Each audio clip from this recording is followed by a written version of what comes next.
but mostly at welterweight and junior middle.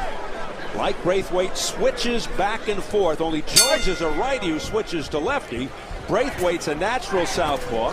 Jones has busy hands, but does Braithwaite have the heavier hands? Will that be a big difference here? And Wayne Braithwaite comes out as a right-hander in this fight, which I think is a very good move on his part. Well, as soon as I say that, guess what? He switches to left. Well, he's more aggressive as a right-hander, and he throws harder. Yep. He controls the fight more as a southpaw, but seems to have more passion as a right-hander. And the other issue, and he even said it to us, he doesn't know why he switches when he does switch, and that was a perfect example. He came out as a righty for the first 15 seconds, switched to lefty before anybody had thrown a punch. Now he's back to righty. Why? It's interesting. Well, let's see how he performs. See how it all comes out.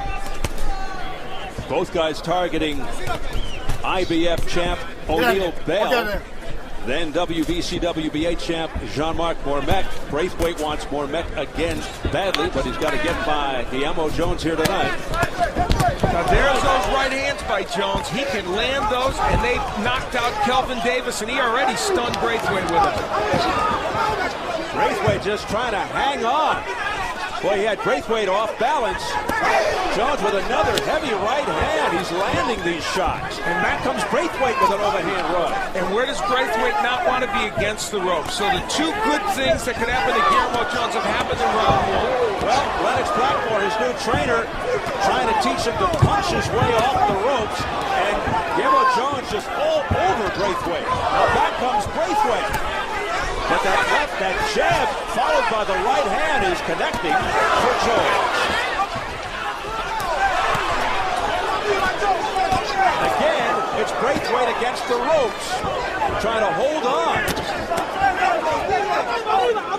So the things that ruined him against Mormec are coming back to haunt him against Jones. This is a replay, except it's worse against Guillermo Jones. And Jones just continues to land firing right hands over the top, clubbing shots. It's astonishing Wayne Braithwaite hasn't gone down yet in this fight. Step back! Don't do that! Let's go! He can't miss with the right hand, Jones. Target practice for Guillermo Jones. Doesn't matter what stance Braithwaite is in right now. Bloody mouth for Braithwaite. 20 seconds remaining in a terrible first round for Wayne Braithwaite, the former champ. Jones is climbing all over Braithwaite. Once again, stumbling all over the place. What a barrage here by Guillermo Jones, teaming up with the right hand at the bell. Well, already in round one, he was pinned against the ropes for at least a third of round one. Just a nightmarish round one for Wayne Braithwaite. Braithwaite just has to snap out of it here as we enter round two. Can he turn this thing around? It would be dramatic. He starts the second round in the southpaw stance. Jones, a right-hander who can switch, but he doesn't have to the way things are going. Just keep doing what he's doing. Hammer away with those rights. It's interesting how open Wayne Braithwaite is to the right. Jean-Marc Mormec landed that punch repeatedly, but in round one, Jones landed almost as many as Mormec did in the first 6 rounds. Now, Wayne Braithwaite got through round one. Okay, so now here he is. He needs to buy time, clearly, get his head together, get back in this fight, and see if he can make some things happen offensively. Jones has really done his homework. I mean, he sparred with Mormec. He sparred with Braithwaite years ago when before Braithwaite was a champion back in Brooklyn. So he knows Braithwaite very well. Braithwaite really does look small in there.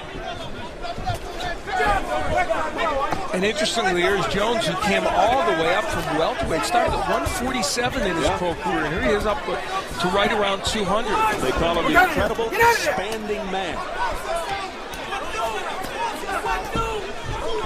Braithwaite gets in with the right hand. He's starting to use the hand speed. That's the key for Braithwaite. Now there, you see him throwing multiple punches on the inside. But he gets clubbed with yet another right hand by Jones. Braithwaite is throwing a lot of left hooks. That is not the best because he could be countered with that right again. And Braithwaite does have power. He is strong.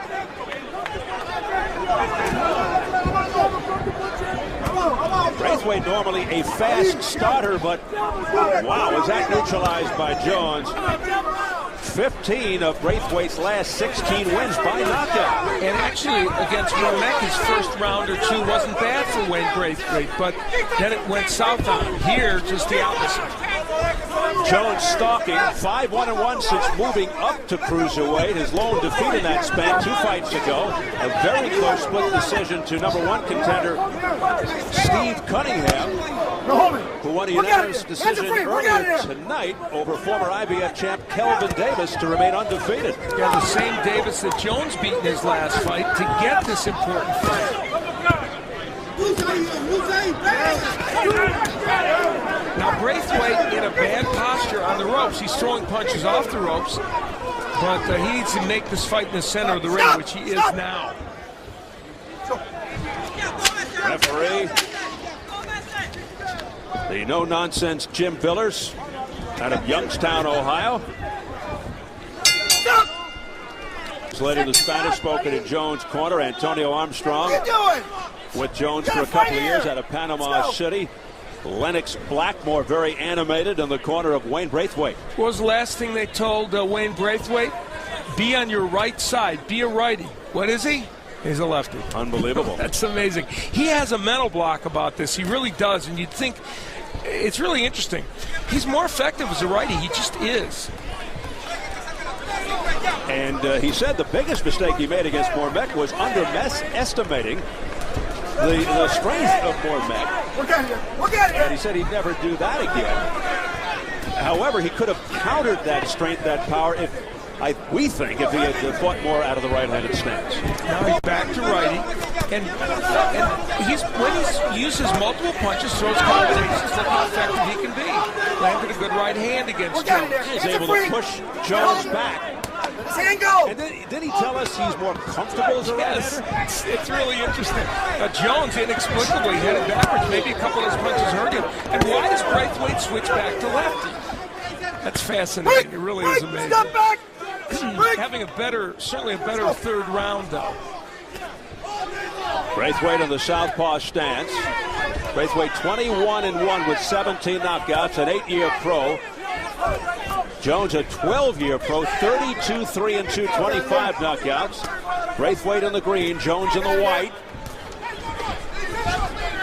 Now, Guillermo Jones has been very inactive in this round. His loss to Cunningham, a very close loss, could have gone either way. Happened because Jones really just dropped his work rate a lot in that fight, and he has a habit of doing that from time to time.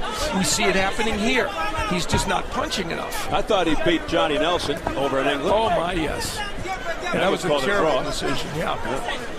Hometown decision. Nelson from Sheffield, England. Long-time WBO champ. This is an interesting situation. The cruiserweight division languishing for years. Here comes Braithwaite, languishing in anonymity. But yet there's a pretty solid core of talent in there. Right at the top 5 or 6 fighters fun to watch. And here comes Wayne Braithwaite having an exceptional third round. The thing I like about it is that they're fighting each other. They're willing to go at it with each other. Everybody at the top of that division is fighting each other. Now, here comes Braithwaite. Braithwaite's doing very well, but he has to be very careful. These are big, wide punches. He could be countered by Jones, and there it is. There's the right hand over the left. First an uppercut, then an overhand right. Uppercut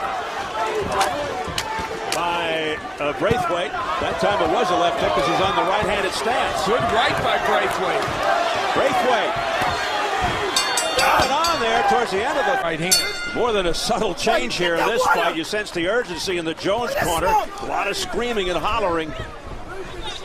Well, these guys may not exactly. Oh, good right hand by Braithwaite, a long right. Look at how much better he can do as a righty. And when he throws combinations, Braithwaite is doubly effective. This is about as dramatic a turn in a fight, Steve, as we've seen in a long, long time. And I started to say, not exactly household names, these guys. Nevertheless, a lot of competitive spirit, which you love to see. After a tough first round. Braithwaite turning things around. And that's the combination punching that he wanted to do. And Guillermo Jones has just stopped punching. Braithwaite going to the technique, the boxing, speed and power, which they're working on, going to the body and to the head. But Jones now landing those right hands again, and he hurt Braithwaite. Back comes Jones. Braithwaite. A lot of moisture, and when you have the logo there, it makes it worse. Both corners are completely drenched. We got it here. We got it here. Action-packed round 4. A lot of ebb and flow. The left hand by Braithwaite. When Braithwaite throws that left hook, which he landed there, he leaves himself open for the counter right. He's got to be very careful about that. And of course, he doesn't want to be against the ropes, but he is. Jones looking for that one opportunity to land the right. Jones setting up the right with a nice jab. And just taking Braithwaite around the ring to the other side. This is an exciting round of boxing. Very competitive round. Right uppercut by Jones. Oh, a right hand by Braithwaite on the jaw. And Jones has some chin. Great combination punching, and Jones comes back with an uppercut. Jones has been down only one time in his career against David Noel in '97. Now here's Jones coming back.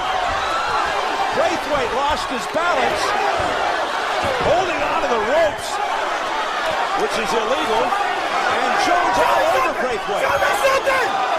Show me something!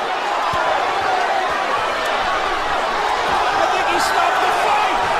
Jones has stopped the fight, and Jones collapses in emotion. He's the winner. Here in round 4, Braithwaite in disbelief.